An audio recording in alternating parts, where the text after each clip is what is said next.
Tuding yun. Another ko na punta. So natay dawat karon nga cellphone unit nga unsa na unit ani? Infinix. Mo sa model ani magbago pa man. Ang issue sa giingon sa atong customer kay di daw mo charge. So upon checking na kitang-kita nabungi. So ato sang abrihan.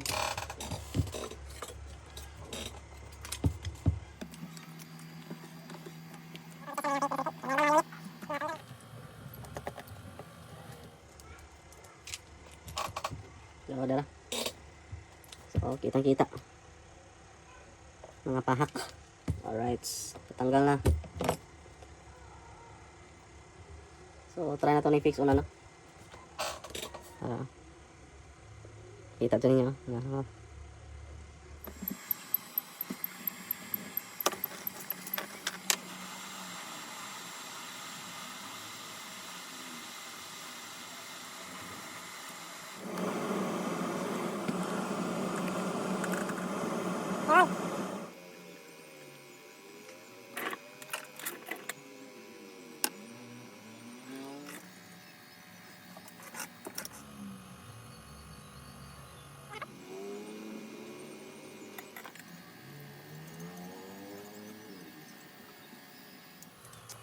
Relax.